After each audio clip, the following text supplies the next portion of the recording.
नमस्कार, आप देख रहे हैं प्राइम न्यूज में आपके साथ तुषार चौधरी और उत्तराखंड की खबरें आप तक पहुंचाते हैं। बात सबसे पहले राजधानी देहरादून की करेंगे, जहां पर सीएम धामी ने आपको बता दें कि पीएम की मन की बात सुनी और आज मन की बात का एक कार्यक्रम रहा आईएसबीटी। यहां पर आपको बता दें कि आईएसबीटी देहरादून पर इस कार्यक्रम का आयोजन किया गया है। विधायक और तमाम अधिकारी कर्मचारी भी यहां पर मौजूद रहे। इसी के साथ आज प्रधानमंत्री के मन की बात कार्यक्रम को आज मुख्यमंत्री पुष्कर सिंह धामी यहां पर सुनते हुए नजर आए। आईएसबीटी वो पहुंचे, यहां पर पूरा कार्यक्रम रखा गया मन की बात का और इस कार्यक्रम में मुख्यमंत्री समेत तमाम अधिकारी कर्मचारी भी यहां पर उपस्थित रहे। तो मुख्यमंत्री पुष्कर सिंह धामी को आप सुन रहे थे, जो इस समय देहरादून आईएसबीटी से यहां पर नई बसों को सम्मिलित करने के लिए इस कार्यक्रम में मौजूद थे। चलिए आगे बढ़ते हैं, बात राजधानी देहरादून की करेंगे, जहां पर कांग्रेस विधायक भुवन कापड़ी ने प्रेस कॉन्फ्रेंस की है और कांग्रेस प्रदेश कार्यालय में सरकार पर गंभीर आरोप लगाते हुए यहां पर प्रवक्ता ने कहा कि सरकार भ्रष्टाचार के आरोपी अधिकारियों को महत्वपूर्ण पदों पर बैठा रही है, जो कि दुर्भाग्यपूर्ण है। इसके साथ ही उन्होंने ये भी कहा कि भ्रष्ट अधिकारियों को प्रमुख पदों पर बिठाकर सरकार ने यह साबित कर दिया है कि सरकार भ्रष्टाचार में अंदर तक डूबी हुई है।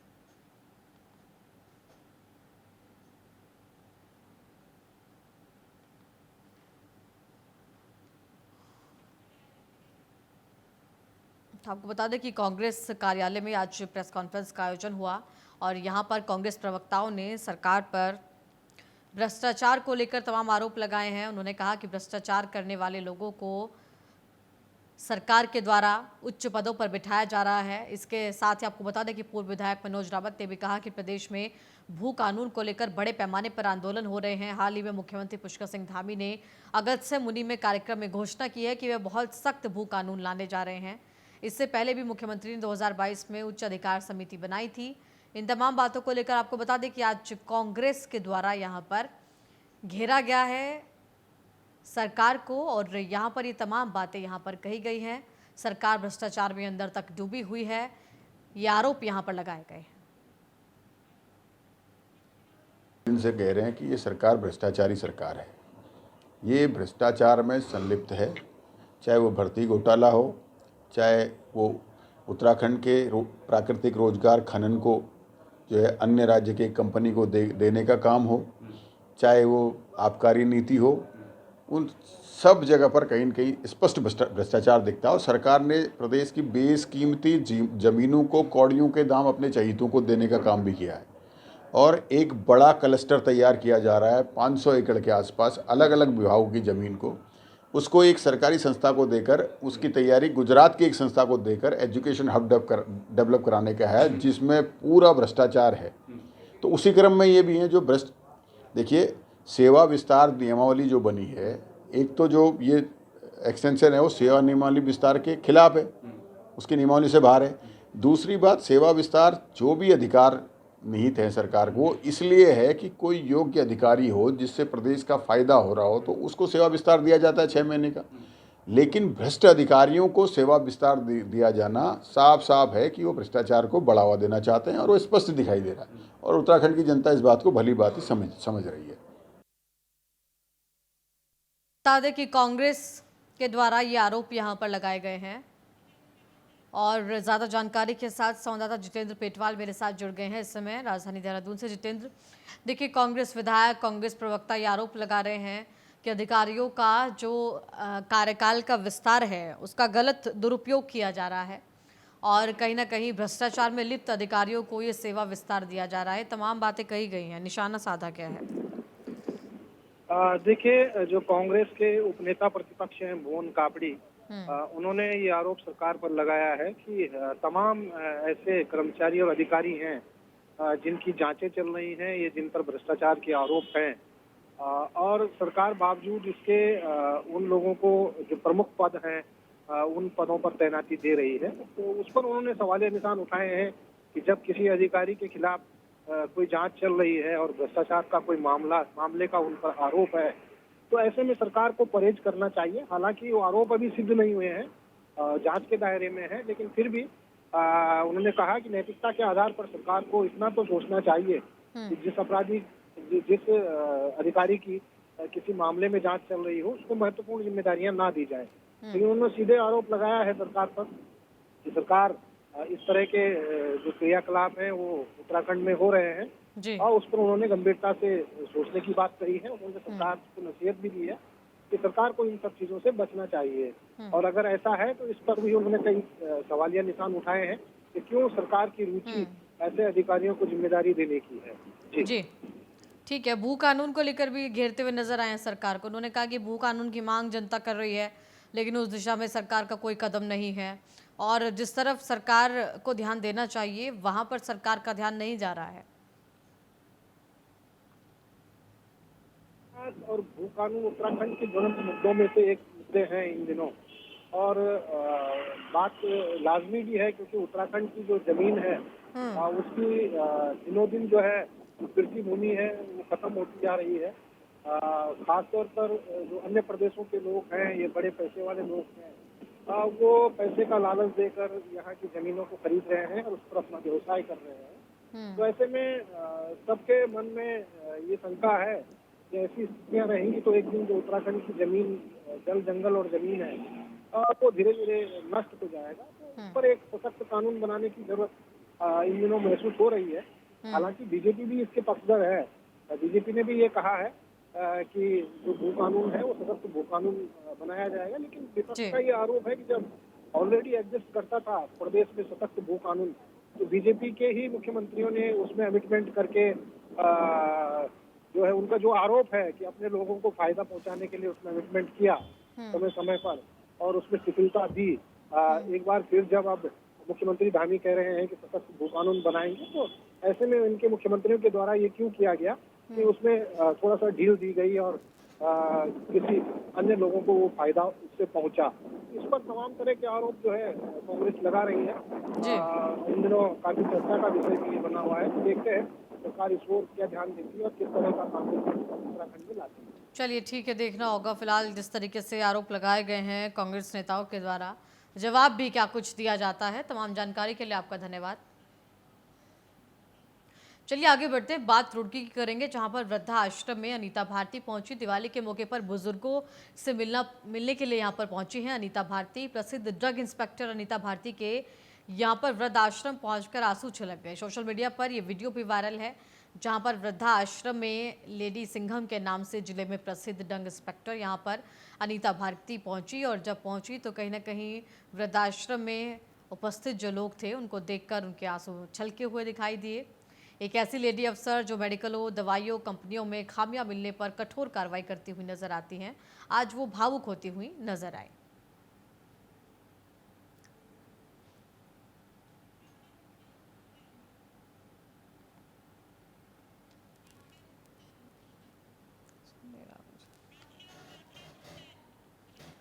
ज्यादा जानकारी के साथ संवाददाता अरशद हुसैन मेरे साथ जुड़ गए हैं रुड़की से। अरशद, देखिए फिलहाल क्या कुछ ये स्थिति रही है, यहाँ पर वृद्धा आश्रम पहुंची अनीता भारती, भावुक नजर आई, और क्या अपडेट है?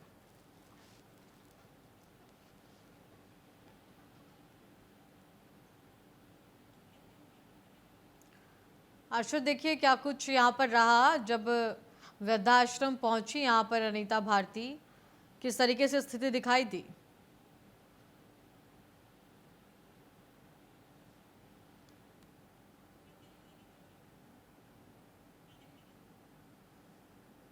तो यहाँ पर ड्रग इंस्पेक्टर अनीता भारती यहाँ पर पहुंची वृद्धाश्रम।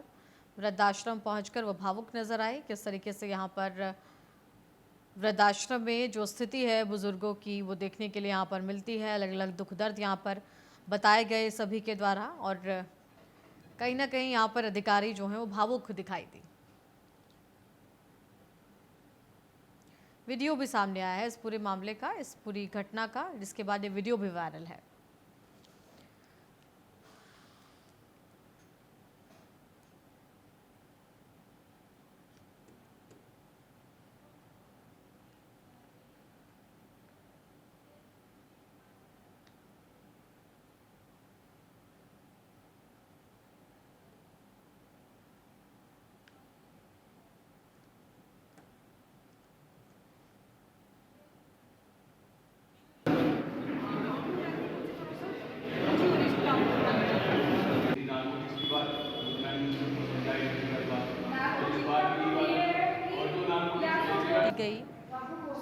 सभी बुजुर्ग लोगों से। किस तरीके से यहाँ पर आपको बता दें कि अलग अलग जगहों से बुजुर्ग रहते हैं और वृद्धाश्रम यहाँ पर बनाया गया है। जब अधिकारी यहाँ पर पहुंची तो सभी के द्वारा अपनी अपनी आप बीती बताई गई, जिस दौरान यहाँ पर वो भावुक दिखाई दी। क्या है?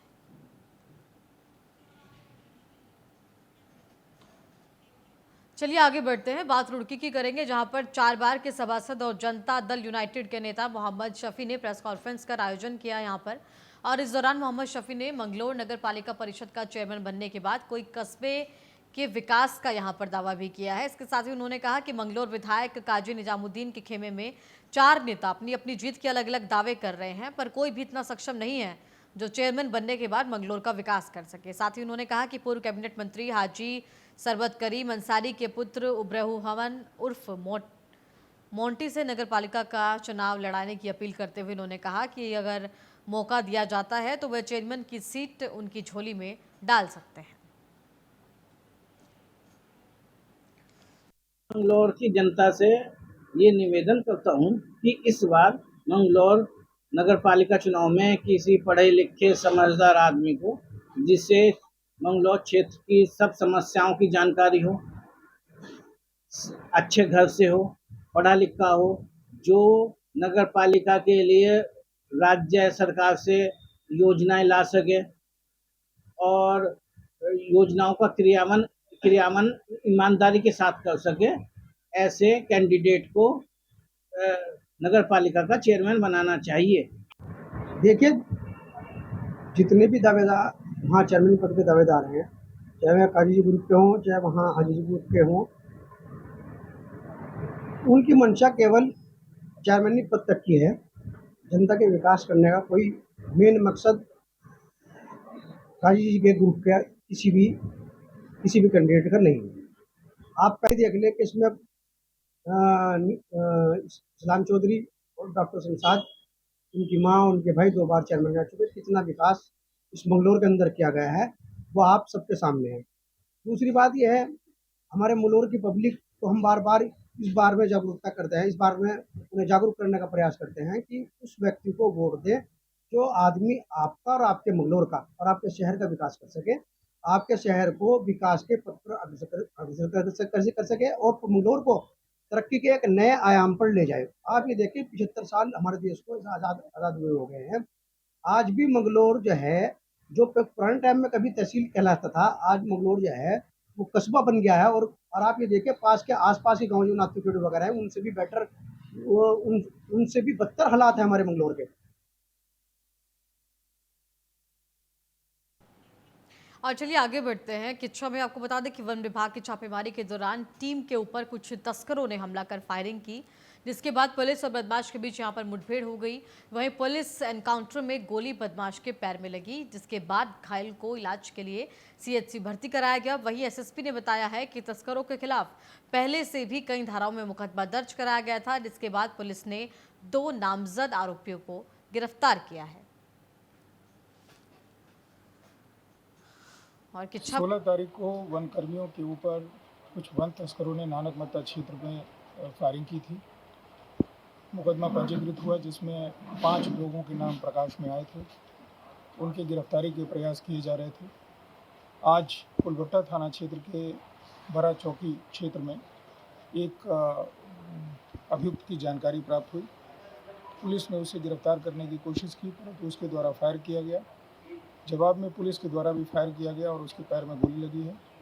ये अभियुक्त, जिसका नाम जसवीर है, ये नानक मत्ता थाना क्षेत्र में जो मुकदमा दर्ज हुआ था उसमें यह अभियुक्त है और इसके ऊपर पूर्व में भी कई मुकदमे पंजीकृत हैं, जिसकी जानकारी अभी स्पष्ट रूप से ली जा रही है।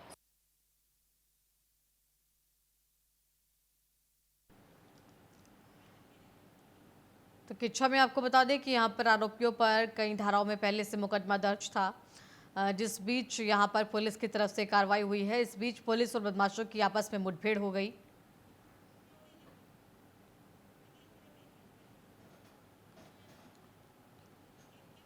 चलिए आगे बढ़ते हैं, बात चमोली की करेंगे, जहां पर लॉर्ड कर्जन ट्रैक रूट पर 123 साल बाद सड़क निर्माण किया जाएगा। जनरल स्टाफ नाम से ये सड़क निर्माण किया गया है। रक्षा मंत्रालय ने बजट स्वीकृत कर यहाँ पर सर्वे शुरू कर दिया है। अब लोगों में खुशी का माहौल देखा जा रहा है। आपको बता दें कि लॉर्ड कर्जन ट्रेल यहाँ पर जोशीमठ चमोली की ये पूरी सड़क रहेगी। 19वीं सदी के ऐतिहासिक लॉर्ड कर्जन ट्रैक रूट पर 123 साल के बाद जनरल स्टाफ नाम से सड़क निर्माण किया जाएगा और रक्षा मंत्रालय ने बजट स्वीकृत कर दिया गया है इसके यहाँ पर इसको लेकर। साथ ही सर्वे शुरू कर दिया गया है। जनपद में खुशी की लहर है। और इसी के साथ आपको बता दें कि प्राइम न्यूज़ के साथ यहाँ पर बातचीत भी की गई है स्थानीय प्रतिनिधियों के द्वारा भी। क्या कुछ कहा जा रहा है वो भी ज़रा सुनिए।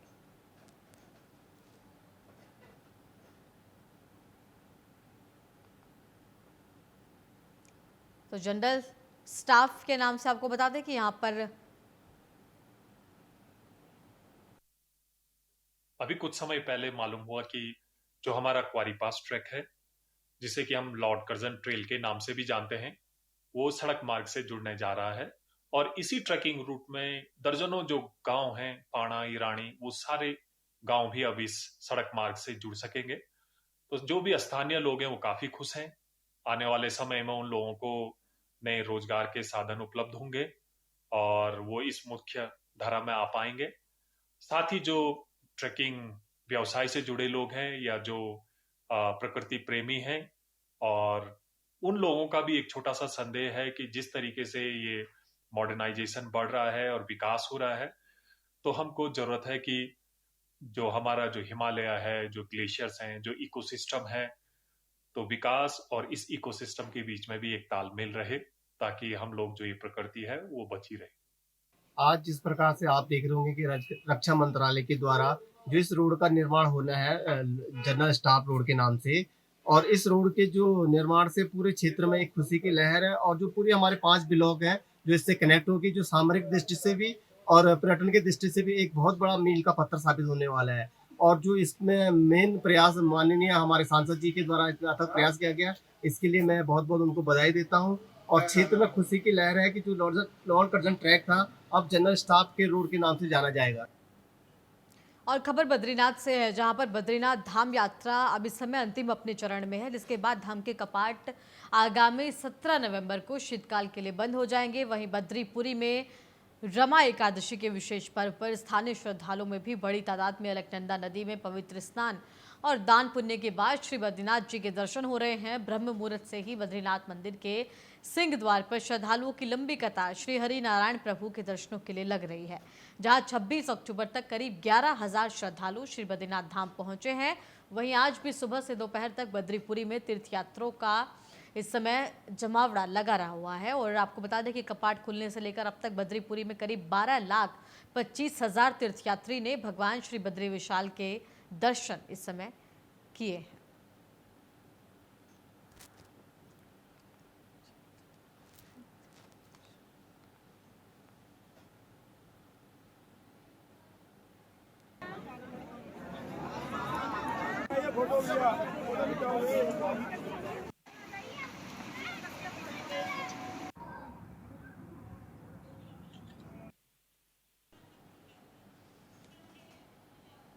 ज्यादा जानकारी के साथ संवाददाता संजय कुंवर मेरे साथ इस समय बद्रीनाथ से जुड़ गए हैं। संजय, देखिए इस समय क्या स्थिति बनी हुई है, क्योंकि यात्रा अपने अंतिम चरण में है। अब शीतकालीन के लिए यहाँ पर द्वार बंद कर दिए जाएंगे, पट बंद हो जाएंगे। फिलहाल क्या कुछ जो स्थिति है वो बनी हुई है, कितना उत्साह नजर आ रहा है यात्रियों? जी देखिए, अभी हम भगवान बद्री विशाल के सिंह द्वार के सामने ही खड़े हैं और अभी लगभग आज सुबह की बात की जाए तो आज रमा एकादशी का पर्व है और खुशनुमा मौसम के बीच जो है हाल ही की जो बर्फबारी हुई है उसके प्राकृतिक सुंदरता का दीदार करते हुए जो है भगवान बद्री विशाल के दर्शनों के लिए काफी लंबी कतार अभी लगी हुई है। हालांकि अभी दोपहर का समय है तो कपाट कुछ देर के लिए बंद रहते हैं, लेकिन जिस तरह से अगाध आस्था यहाँ पे देखी जा रही है भगवान बद्री विशाल के प्रति, जो शीतलहर और ठंड के बावजूद भी ब्रह्म मुहूर्त से यहाँ पे हजारों की तादाद में यहाँ पे श्रद्धालु जो है अपने आराध्य के दर्शनों के लिए खड़े हैं। और अगर कल की बात की जाए तो कल लगभग 11,000 श्रद्धालुओं ने भगवान बद्री विशाल के दर्शन किए और पिछले 4 से 5 दिनों से ये सिलसिला जो है 10 से 11,000 के बीच में ही थम रहा है और अब तक करीब 12,25,000 से अधिक श्रद्धालु भगवान बद्री विशाल के दर्शन कर चुके हैं। जबकि अभी कार्तिक स्नान का दौर चल रहा है और अभी कम से कम 20 से 21 दिन जो है भगवान बद्री विशाल के कपाट जो शीतकाल के लिए बंद होने उसके लिए समय बाकी है। और बीकेटीसी प्रबंधन जो है लगातार दर्शन व्यवस्था को सुगमता बनाए रखने के लिए तत्पर है। और अभी इतनी भीड़ जो है सिंहद्वार से दर्शनों के लिए जा रही है, तो लिहाजा मंदिर प्रबंधन ने आज पिछले कुछ दिनों से एक जो अलग से जो वृद्ध लोगों की, बुजुर्ग लोगों की जो एक अलग से लाइन जो है दर्शन पंक्ति पे लगाई गई है, ताकि जो वृद्ध लोग हैं, जो बुजुर्ग दंपति है, उन्हें दर्शन करने में किसी तरह की दिक्कतों का सामना नहीं करना पड़े। कुल मिला के भगवान बद्री विशाल के जो धाम है बद्रीनाथ धाम, वहाँ पे सुबह से जो है तीर्थ यात्रियों का हुजूम उमड़ा हुआ है। ब्रह्म कपाल से लेकर के तप्त कुंड क्षेत्र में और देश का जो प्रथम गांव है मणिभद्रपुर, वहां तक जो है बिल्कुल रौनक जो है बनी हुई है। जी चलिए ठीक है, देखिए साफ तौर पर देखना होगा ये उत्साह किस प्रकार से और भी अधिक संख्या में आगे आने वाले दिनों के अंदर नजर आता है। तमाम जानकारी के लिए आपका धन्यवाद। फिलहाल के लिए उत्तराखंड प्राइम में इतना ही। आप बने रहेगा हमारे साथ, देखते रहेगा प्राइम न्यूज़। नमस्कार।